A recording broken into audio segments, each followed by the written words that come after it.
दोस्तों उम्मीद आहे त सॼा दोस्त असांजा जेके ॾिसनि पिया असांखे तमामु ख़ुशि हूंदा।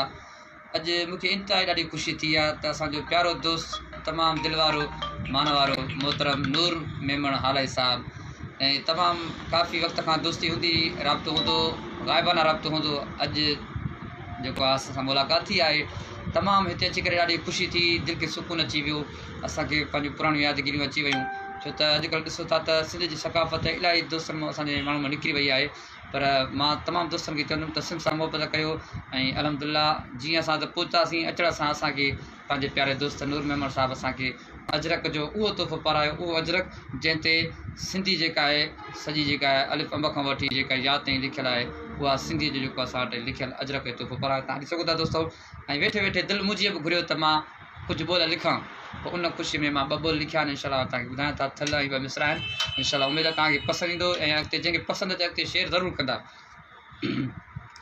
करे सिंध सां पियो मोहबत नूर मेमण हालाई, करे सिंध सां पियो मोहबत नूर मेमण हालाई, कई जारी असकाफ़त कई जारी असकाफ़त नूर मेमण हलाई, करे थो सिंध सां मोहबत नूर मेमण हलाई, करे थो सिंध सां मोहबत नूर मेमण हलाई, कई जारी असकाफ़त नूर मेमण हलाई, करे थो सिंध सां मोहबत नूर मेमण हलाई।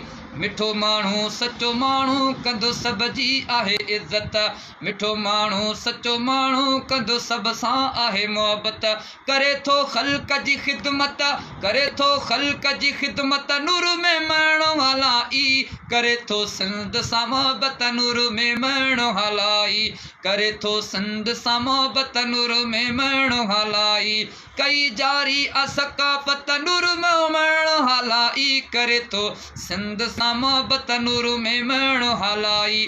सिंधी अजरक सिंधी टोपी समूरा सिंध जा तोहफ़ा, सिंधी अजरक सिंधी टोपी समूरा सिंध जा तोहफ़ा, कराए सभ जी थो इज़त कराए सभ जी थो इज़त नूर मेमण हलाई, करे थो सिंध सां मोहबत नूर मेमण हलाई।